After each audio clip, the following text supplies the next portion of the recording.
Bienvenidos a Ministerios de Dante. En este día vamos a estar estudiando algo que concierne a nuestra vida.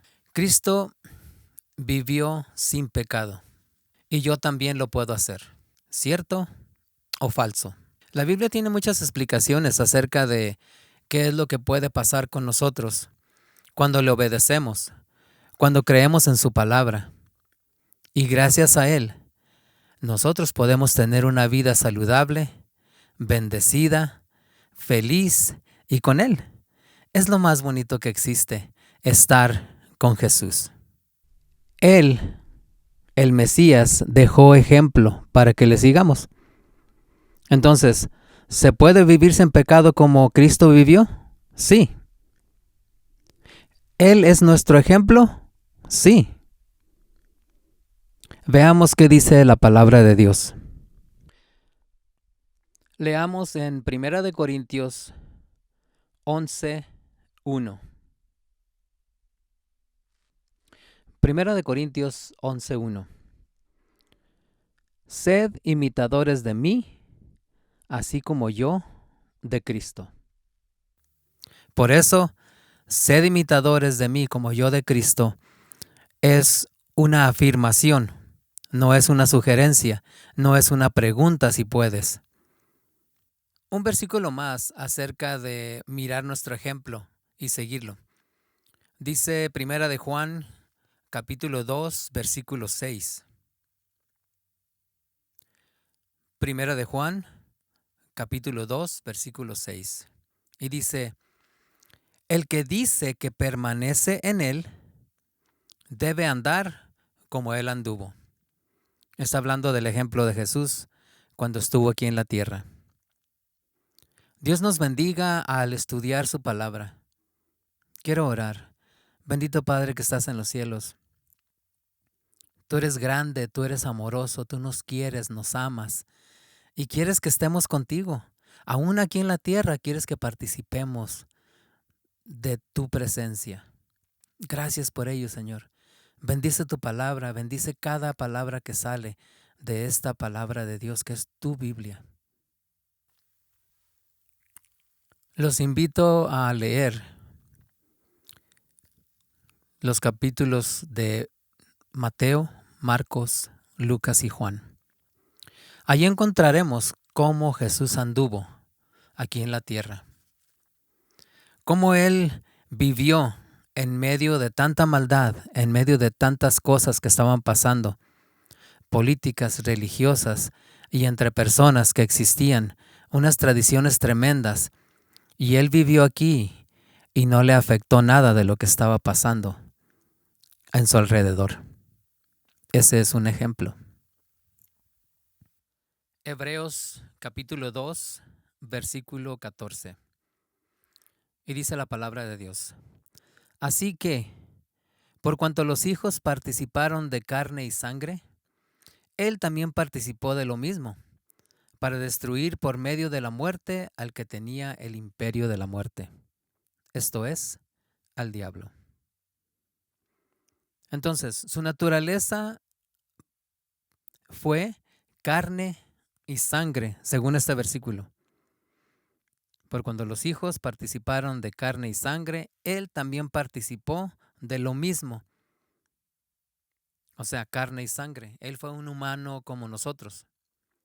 ¿Y para qué lo hizo? Para destruir por medio de su muerte. Una persona que es un Dios no muere, pero Él vino a participar de nuestro cuerpo, carne y sangre, para que por la muerte de Él, dice que Él pudiera destruir al que tiene el imperio de la muerte, que es el diablo. Leamos ahí mismo en Hebreos 2, el versículo 17. Hebreos 2, 17. Y dice, por el cual debía ser en todo semejante a sus hermanos, para venir a ser misericordioso y fiel sumo sacerdote en lo que a Dios se refiere, para expiar los pecados del pueblo.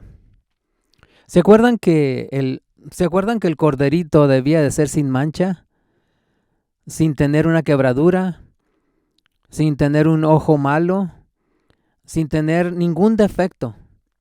Aquí Jesús cumple su misión al llegar como nosotros, sin pecado, sin una mancha, sin una arruga, pero semejante, dice totalmente, dice semejante en todo a sus hermanos. Gloria a Dios por eso, porque Él no nos tiene ventaja.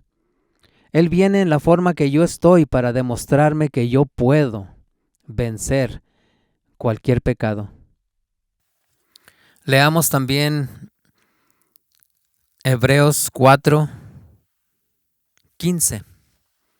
Leamos Hebreos 4:15. Y dice así: porque no tenemos un sumo sacerdote que no pueda compadecerse de nuestras debilidades, sino que uno que fue tentado en todo, según nuestra semejanza, pero sin pecado. A veces pensamos que Jesús no fue expuesto a las cosas que existen hoy. Existían, hermanos, pero en diferente forma. Pero estaban ahí. La tecnología ha cambiado muchas cosas, pero aún así, el enemigo sigue siendo el mismo. Sigue tentando igual a las personas y sigue engañando de la misma forma. Y ahorita vamos a ver cómo él nos engaña. Porque dice que Jesucristo fue tentado en todo, pero no dice en todo, dice en todo según nuestra semejanza, pero sin pecado. Nuestro Salvador tomó nuestra humanidad con todo lo que viene. Se vistió de nuestra naturaleza humana con posibilidad de ceder a las tentaciones. No tenemos que soportar nada que el Mesías no haya soportado. Solo la vida del Mesías podía ser aceptada por su Padre como rescate en favor del hombre al tomar la naturaleza caída del hombre. Entonces, ¿podemos vivir una vida sin pecado? ¿Lo confirma la Biblia? ¿Qué dice la Biblia? Vamos a buscar otra vez en el libro de Hebreos, capítulo 12, versículo 14. Hebreos capítulo 12, versículo 14. Dice: seguid la paz con todos y la santidad, sin la cual nadie verá al Señor. ¿Qué es santidad? Es apartarnos para un uso santo. Yo tengo que vencer mis defectos de carácter, que tal vez no los mira nadie, tal vez sí, pero yo me tengo que arreglar solo con Dios. Yo tengo que unirme primero con Cristo, estar unido a Él para poder vencer cualquier tentación, porque Él ya las venció. Primera de Juan 3:6. Primera de Juan 3:6. Y así dice la palabra de Dios: todo aquel que permanece en Él no peca. Todo aquel que peca no le ha visto, ni le ha conocido. ¿Qué es permanecer? Es esperar. Es quedarse allí aferrado, pase lo que pase. Aferrado a mi Cristo, aferrado a las cosas que Él me ha dicho, a sus promesas, esperando que se cumplan. Todo aquel que permanece, el que no se va de su presencia. A veces lo malinterpretamos, pensamos que si alguien se va de la iglesia es porque no permaneció. Tal vez está en otra, No sabemos. La relación con Dios es personal. No podemos juzgar a alguien por dentro, lo podemos juzgar por fuera. Por fuera sí, como se mira, como habla, algunas cosas. Pero en realidad, juzgarlo de adentro no se puede. Entonces, todo aquel que permanece en Él no peca.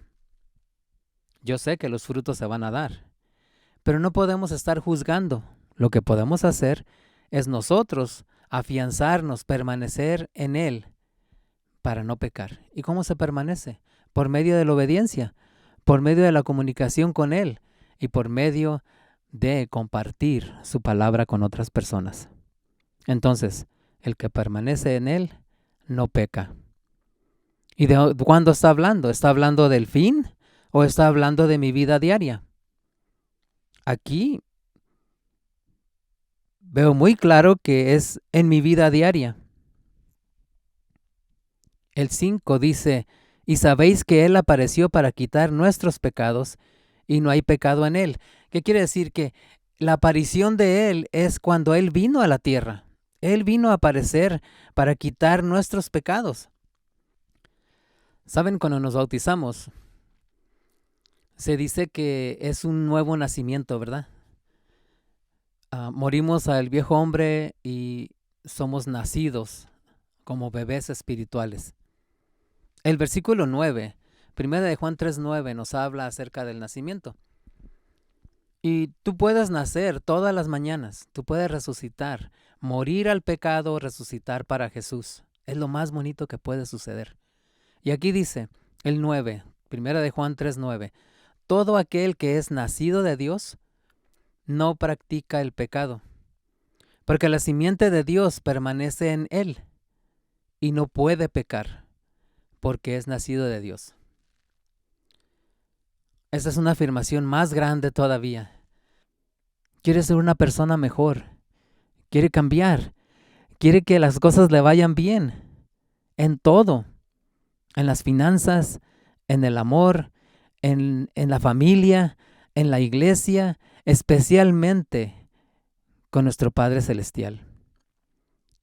Y dice que nosotros somos simiente, dice porque la simiente de Dios permanece en Él. ¿Cuál es la simiente de Dios? Hermanos, nuestra identidad es pueblo de Israel. Permanecemos como pueblo de Israel. Y dice, y no puede pecar. O sea, quiere decir que no hay ninguna atracción que me pueda jalar porque ni le hago caso. Dice, porque es nacido de Dios. Tiene que haber un cambio total en mi vida para que Él me pueda bendecir y me pueda cubrir del modo que yo no pueda pecar. Si es posible, hermano. Si alguien le ha dicho que no se puede, que vamos a seguir pecando, que no te preocupes, que así tiene que ser, es un engaño. Es un engaño de Satanás. Entonces, ¿dónde está el engaño? Bueno, muchas personas afuera y dentro de las iglesias dicen, no hay ley. Fue abolida. No existe. No te tienes que sujetar a la ley. No te preocupes. Que la ley no te diga qué hacer. Tú puedes hacer lo que quieras. También, si la quisieras guardar, es imposible. Eso es lo que me dice el engaño. También me dice que ¿para qué me preocupo si siempre voy a estar pecando? Siempre voy a estar cometiendo errores. ¿Para qué te preocupas? Y el otro, que de generación en generación, todos serán pecadores y no van a tener una chance de ser mejores personas. Ese es el engaño. Eso hace injusto a Dios. A ver qué dice la lógica. ¿Te daría Dios una ley que no puedas cumplir? Al final de la historia, cuando la Biblia termina con el libro de Apocalipsis o Revelación, en el capítulo 12, el versículo 17, habla de un conflicto final. Y dice, entonces, Apocalipsis 12, 17. Entonces el dragón se llenó de ira contra la mujer y se fue a hacer guerra contra el resto de la descendencia de ella.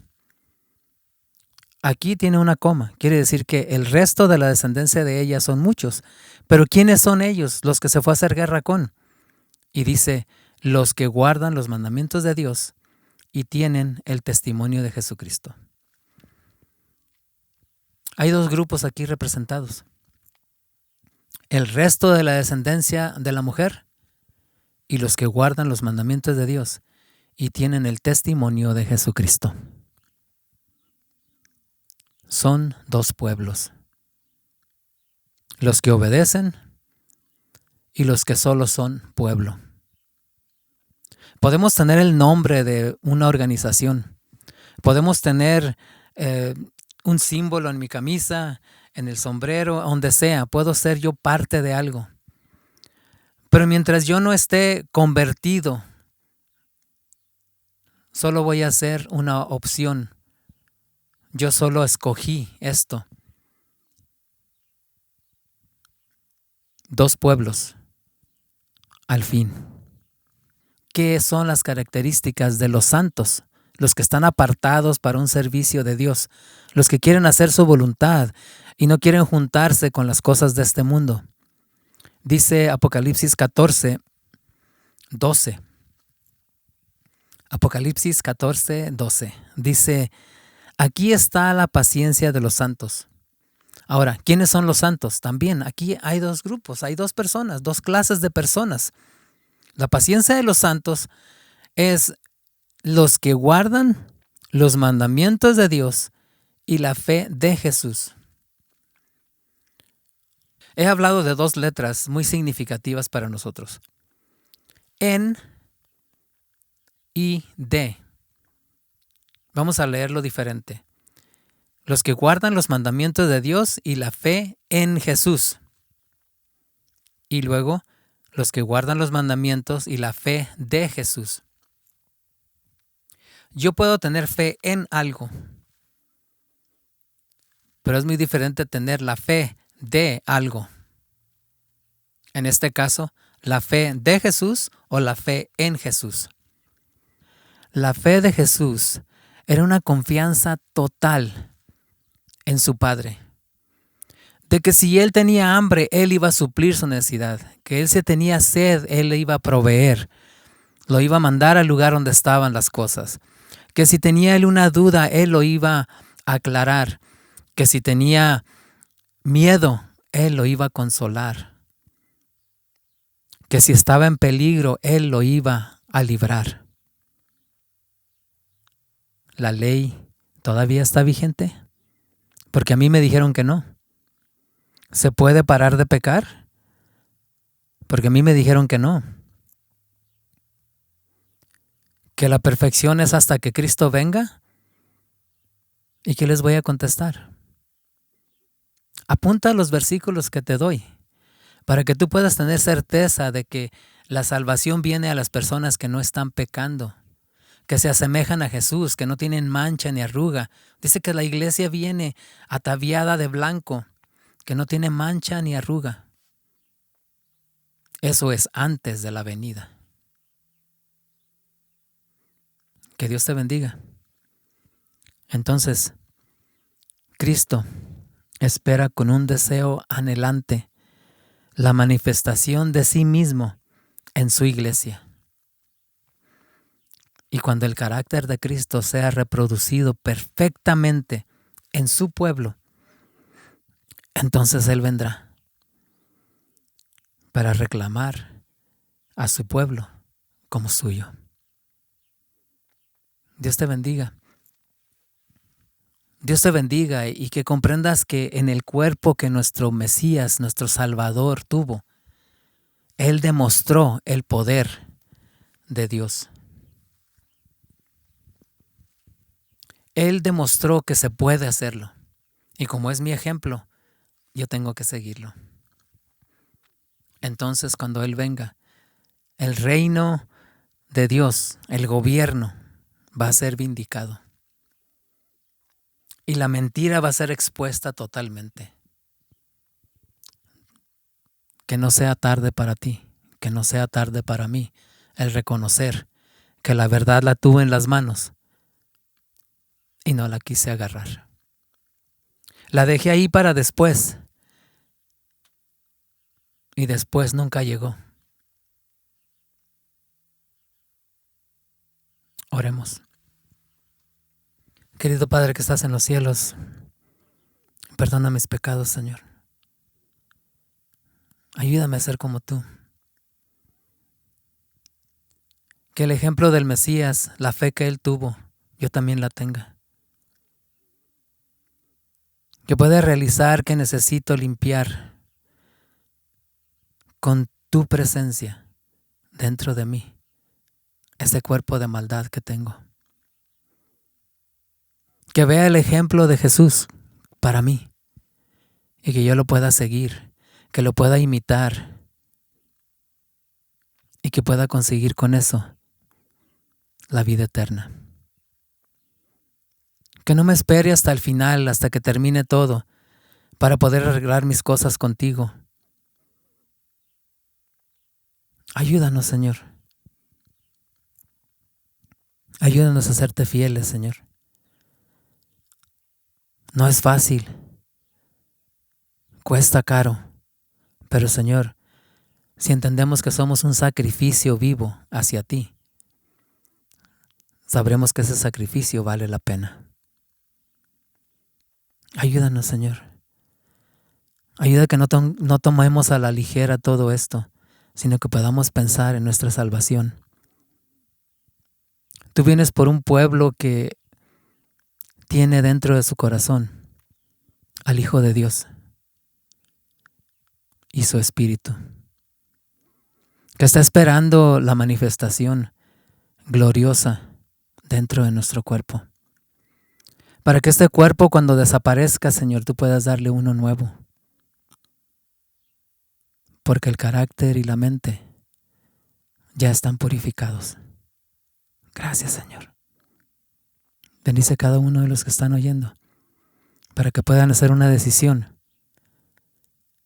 por ti y ser como tú. Gracias una vez más. Amén.